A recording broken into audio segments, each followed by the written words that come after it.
Dzień dobry proszę Państwa, witajcie ponownie na moim kanale i zapraszam Was dzisiaj na test Kove 800X Pro. Pokazywałem już wcześniej dwa modele, Rally i X właśnie Pro, natomiast jest sposobność pokazać go jeszcze raz, ale w troszkę innych warunkach. Do tej pory motocykle te były kojarzone z takimi harpaganami terenowymi, prawda, do upalania w terenie. Ale Kove przygotowało drobną aktualizację w postaci Ride-by-Wire, troszkę ciekawszej, lepszej kontroli trakcji. Pojawiła się też kolejna wersja, czyli GT albo Touring, w zależności od rynku różnie one są nazywane. W każdym razie troszkę niższy, troszkę bardziej asfaltowy, przeznaczony dla użytkowników właśnie chcących czysto turystycznie jeździć, którzy nie będą tak często zjeżdżali w teren, bo 800X Pro moim zdaniem 50/50 ten trasa i od czasu do czasu wjechać w takie okoliczności przyrody, jak właśnie widzicie. I skoro mam dwa motocykle, no to przydałoby się też mieć dwóch kierowców. I tak, dzisiaj poznacie Sławka. Czyli mojego długoletniego widza, któremu już raz niechcący wybrałem motocykl, był to Suzuki Freewind, a od dłuższego czasu męczy mnie zapytaniami o zdanie na temat kolejnych maszyn, wiecie, w poszukiwaniu tej idealnej. I tu dzisiaj, myślę, trafiłem w dziesiątkę z propozycją. To, że ten motocykl, czyli Kove 800X Pro, nadaje się do jazdy w terenie, to już pokazywałem mniej więcej 2 lata temu, jak pierwszy raz miałem okazję jeździć tym sprzętem. Wtedy moje doświadczenie było jednak troszkę niższe. Mimo wszystko już wtedy bardzo dobrze się nim bawiłem. Ta lekkość tego motocykla w tej klasie, pojemności i mocy przede wszystkim, bo tutaj macie prawie 100 koni. Są przecież już mapki, które krążą po internecie, które możecie sobie zakupić i wgrać do tego sprzętu, gdzie macie spokojnie 100 koni. Widzieliście przecież Kove 800 Rally, które pokazywałem w zeszłym roku, zawodniczy sprzęt i tamtego się wręcz bałem. I powiem Wam tak, dostałem go z informacją, że tu jest poprawiony ten układ kontroli trakcji, że jest ride-by-wire, że tym pojazdem po prostu lepiej się w tym momencie przyjemnie jeździ. I zaraz zobaczycie, jak będziemy rozmawiali o modelu Touring. Natomiast już tutaj jest zdecydowanie fajniej. Na jazdę asfaltową, autostradową, tak jak on tutaj pozwala z tym tempomatem, z tym wszystkim, jest spoko, jest po prostu fajnym, przyjemnym do jazdy motocyklem. Natomiast w terenie to jest cały czas ten sam zadzior. Wyłączacie kontrolę trakcji, która automatycznie daje Wam mapę na full, wyłącza ABS na tylnym kole, wyłącza kontrolę trakcji i zapierdzielacie po takim poligonie bez większego problemu. Tutaj Sławek mi kazał zwrócić uwagę na ciśnienie w kołach, którego nie upuszczaliśmy. Dlaczego? No bo nie wziąłem kompresora, ale nawet na oryginalnych nastawach, na poprawnych nastawach ciśnienia, po prostu ten pojazd idzie. Czemu? Oczywiście, że masa jest tutaj kluczem do sukcesu. On jest po prostu lekki i pozwala na dużo. Dodatkowo ma moc tam, gdzie chcecie mieć w terenie, w związku z czym delikatne odwinięcie, nawet wręcz ja się boję czasami odwinąć, żeby mnie nie oszukał ten sprzęt, bo on potrafi zaskoczyć. On ma na tyle fajny ten charakter jazdy. I oczywiście dozowanie gazu jest dużo łatwiejsze, tudzież może nawet nie łatwiejsze. Łatwe jest zawsze, bo wystarczy przekręcić nadgarstek. Jest po prostu bardziej precyzyjne. Heble są super. Nie wiem, czemu w Touringu nie zdecydowali się na tego typu hamulce, jak są tutaj, czyli czterotłoczkowe radialne z przodu. Nie rozumiem do końca tej decyzji, ale tutaj układ hamulcowy jest absolutnie kozacki. Wracając do kontroli trakcji, co mnie dość mocno zaciekawiło, to nawet bez jej wyłączenia. Wyłączyć możecie ją w trakcie jazdy, to jest spoko. A nawet jeśli jej nie wyłączycie i wjedziecie w taki teren, to poprzednia kontrola trakcji powodowała, że zero-jedynkowo po prostu działała. Łapie poślizg, odcina Wam moc, hamujecie, uderzacie pewnymi częściami ciała o zbiornik paliwa albo nawet szybką kasku w szybę. Teraz, jak ruszacie na przykład mocno z poświatu, z jedynki, z dwójki, on potrafi poderwać koło.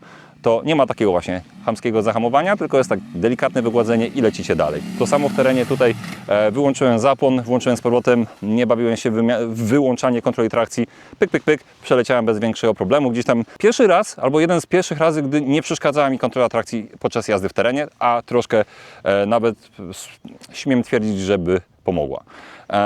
Dobra, co jeszcze miałem powiedzieć? Miałem powiedzieć na pewno to, że w oryginalnym wyposażeniu dostajecie tutaj handbary, których w tym pojeździe nie uświadczymy, ponieważ jeździli przede mną podobni chęciami do jazdy mi kierowcy, więc gdzieś tam już zaliczył ten motocykl glebę i handbary poszły w diabły, a nie zdążyli wymienić tego przed jazdą. Dostałem natomiast lusterka, które nie są niestety w standardzie, ale bardzo polecam. Dope Mirrors.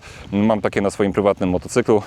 Aktualnie jedyne chyba polskie lusterka z homologacją, także nie jest to sponsorowany fragment, ale że się sprawdzają, to czemu by nie polecić naszego rodaka. Wracając. Nie wiem, kto wpadł na pomysł i po co to komu. Mamy tutaj automatyczny włącznik świateł. W sensie automatyczne światła, czyli światła do jazdy dziennej, które przyłączają się nam na światła mijania.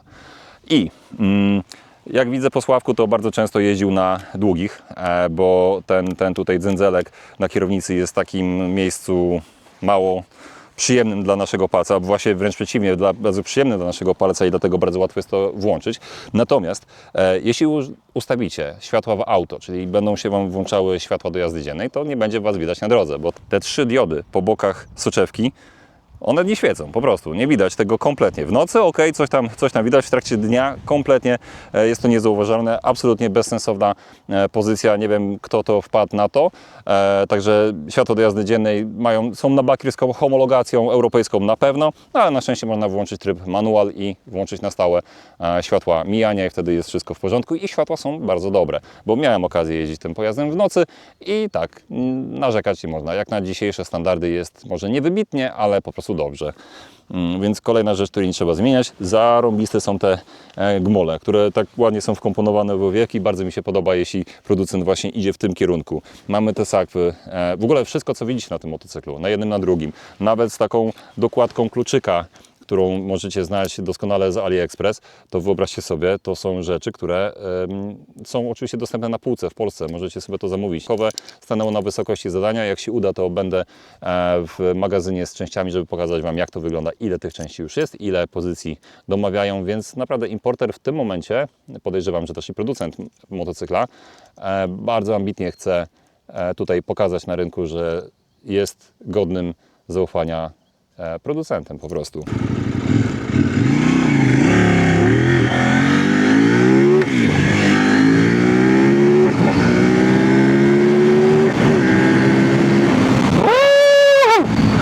Ale to ma odejście!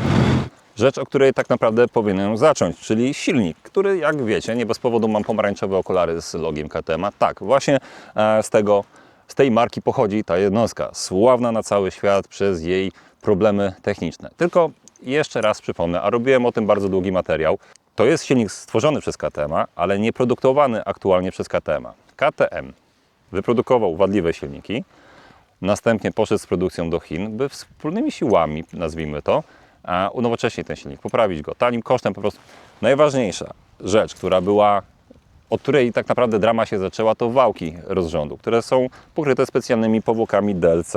Druga rzecz, głowica jest poprawiona, ma więcej kanałów dysz natryskowych na te wałki, w związku z czym naturalnie będzie już lepsze smarowanie. I najważniejsza rzecz, która sprawiała problemy zazwyczaj osobom, które po prostu nie jeździły KTM-em zgodnie z założeniami tego sprzętu, czyli jeździły za delikatnie, to zostało poprawione poprzez zamontowanie dwukrotnie wydajniejszej pompy oleju.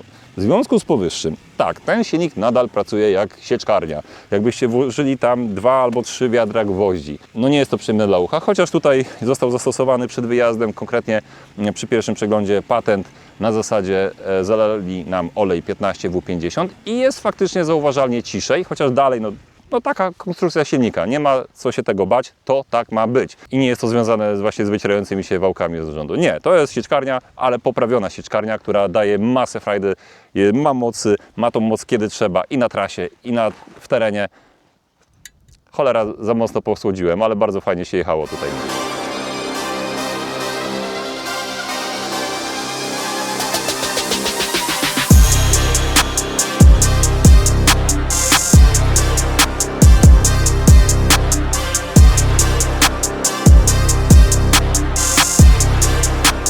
Korzystając z tych okoliczności przyrody, pogadajmy o tym, czym się różnią te dwa motocykle od siebie. Przede wszystkim GT ma z przodu troszkę słabsze hamulce. Tutaj są pływające dwutłoczkowe zaciski, 2 tarcze oczywiście, 320 mm zamiast 4-tłoczkowych zacisków radialnych. Poza tym z wyposażenia powiedzmy, że mamy to samo. Mamy te same tryby jazdy, mamy oczywiście tryb off-road, który wyłącza nam ABS na przednie albo na oba koła. Mamy dużo swobodniej działającą i pozwalającą na więcej kontrolę trakcji. Nie jest taka zero-jedynkowa. To jest absolutny sztos w tym sprzęcie.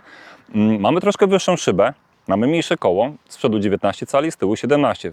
versus 21 i 18, czy takie bardziej endurowe, mówiąc krótko. No ale ma to sens, bo jest to motocykl stricte przeznaczony raczej na asfalt z domieszką ewentualnych szutrów, czy takich właśnie okoliczności, w jakie sobie tutaj pozwoliliśmy wjechać.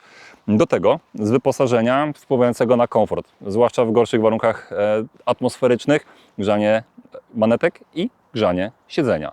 Siedzi się na tym tak samo, prowadzi się go troszkę lepiej, jest oczywiście niższy, więc niższy kierowca, tak 1,70 m, 1,75 m, myślę, że bez najmniejszego problemu będzie w stanie na tym usiąść. I co jest najważniejsze, co w trakcie tego wyjazdu na pewno Sławek niejednokrotnie powtórzy i pokaże, po prostu możecie bez najmniejszego problemu nim manewrować. Dużo łatwiej jest manewrować, bo czujecie z jednej strony tą masę, z drugiej strony wysoką odległość od ziemi, w związku z czym no, po prostu jest bezpieczniej, czujecie się na nim bezpieczniej.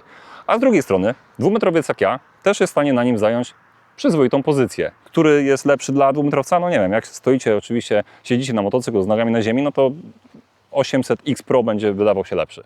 Ale zakładając nogi na podnóżki, mamy dokładnie to samo nadwozie, więc nie ma to absolutnie żadnego znaczenia. Jako z perspektywy dwumetrowca, jak siadacie na ten sprzęt, coś tutaj nie pasuje. Co konkretnie? Pozycja za kierownicą.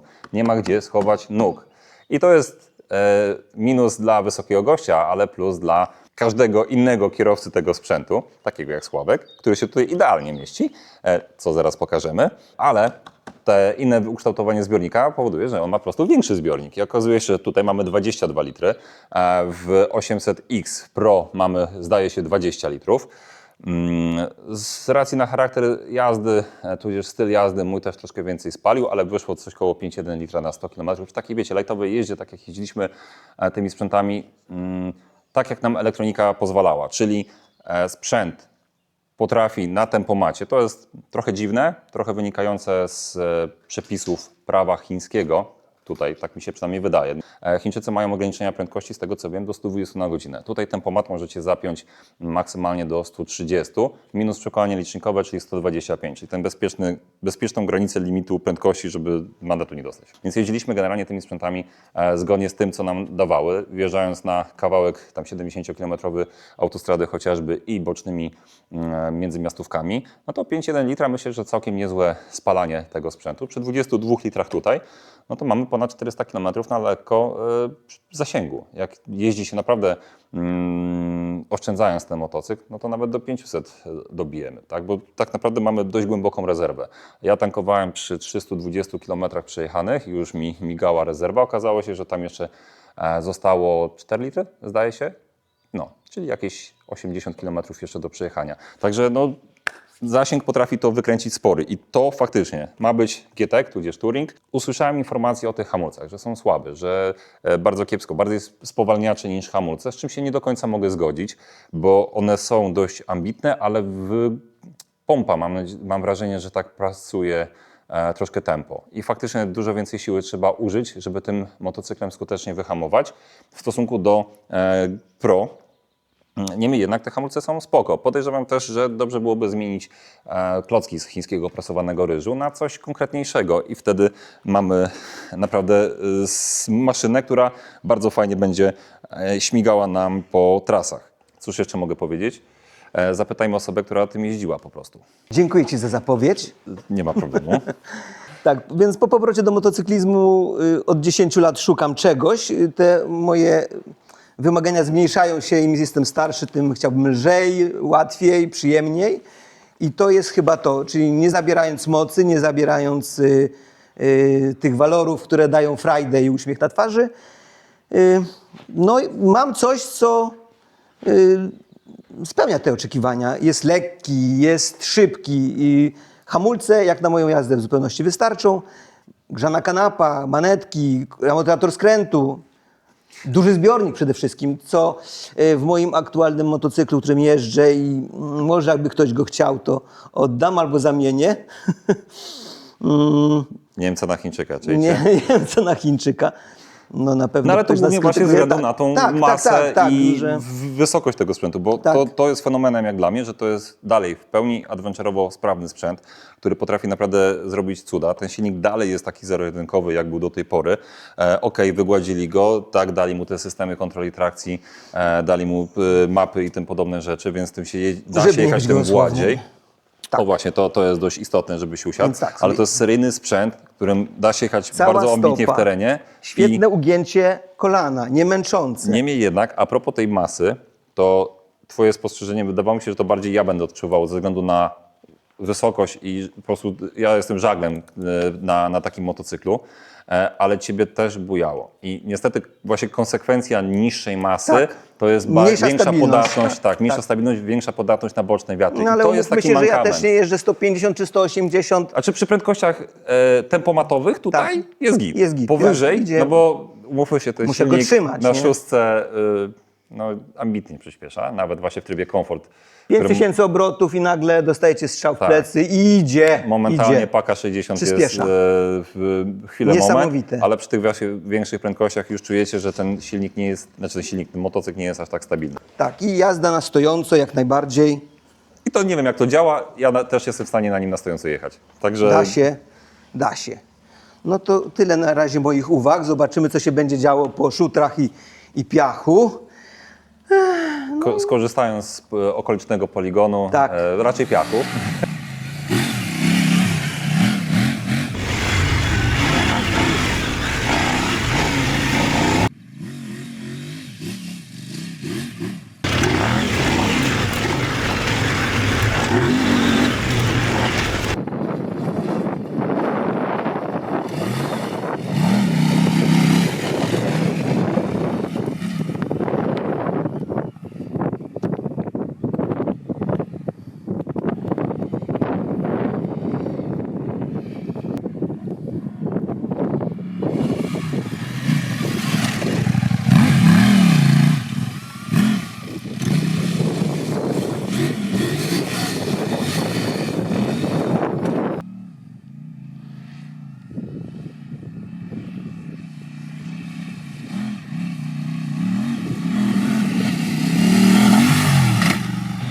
Odkryłem coś, jak obsługiwać ten wyświetlacz, na którym nie ma zbyt dużo informacji, ale są takie wszystkie przemyślane, chociaż obsługa tego wszystkiego i nawigacja wymaga przyzwyczajenia. Po pierwsze, tutaj mamy informację, czy mamy tempomat zapięty, czy też nie. W słońcu praktycznie bardzo kiepsko widoczny. Tu mamy tripy, między którymi jakoś tam się przechodzi, ale dobra, górną strzałką na trip 1, na trip 2, a dolną strzałką się kasuje to wszystko, luz. I teraz jak przytrzymam Enter wystarczająco długo, to wyskakuje mi takie menu i wtedy mogę sobie przełączyć na Screen Navigation, Simple Navigation, Main Interface i Current Ride Info. I jak wejdę tutaj, to mamy spalanie między innymi 5,2 litra na 100 km, spoko, 58 km na godzinę średniej prędkości, maksymalna 128 od ostatniego kasowania i oczywiście czujniki ciśnienia w kołach, po 2,5 bara na każde koło i ja jeździłem na czymś takim w piachu, także brawo ja. Krótkie przyciśnięcie Entera to jest przeschodzenie między trybami jazdy i teraz jak mam wrócić do current, nie, dłuższe przyciśnięcie i mogę sobie wejść w nawigację. Oczywiście trzeba sparować to z aplikacją i Simple Navigation, Think Ride. A może spróbujemy, jak to wygląda?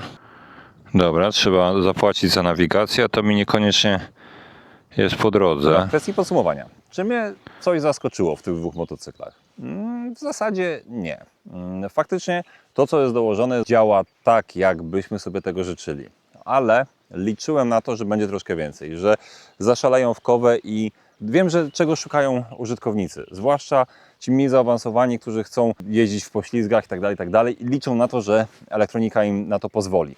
Mamy to w konkurencyjnych pojazdach, mamy to oczywiście w europejskich pojazdach, dość zaawansowane systemy kontroli trakcji. KTM, z którym najbliżej jest im konkurować, ma takie pierdółki. Czy jest to potrzebne? Nie do końca, ale ja wiem, że użytkownicy czy potencjalni właściciele chcieliby mieć coś takiego, więc no, tutaj troszkę mi tego brakuje. Ale poza tym nie mogę się przyczepić do tego sprzętu. Dobra, taka wtopa, nie wiem o co tu chodzi, że mają jeden i drugi, mimo że są na różnych wysokościach, mają różny skok zawieszenia i różne koła, mają za krótkie stopki boczne.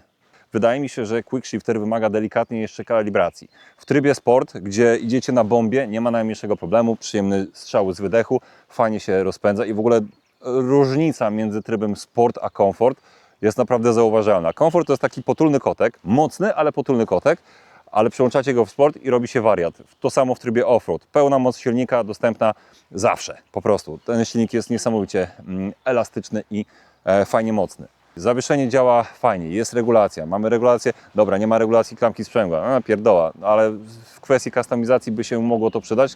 Regulacja dźwigni hamulca jest. I w zasadzie to tyle. No jest to naprawdę fajnie przemyślany motocykl, ale dalej wydaje mi się, że dość konkretnie sprecyzowanej grupy odbiorców, czyli raczej dla ludzi, którzy wiedzą, czego chcą od motocykla i wiedzą, że w przypadku wersji Pro to ma być 50/50. Ja chcę upalać w terenie, ale dojechać do tego terenu nawet parę tysięcy kilometrów nie ma najmniejszego znaczenia.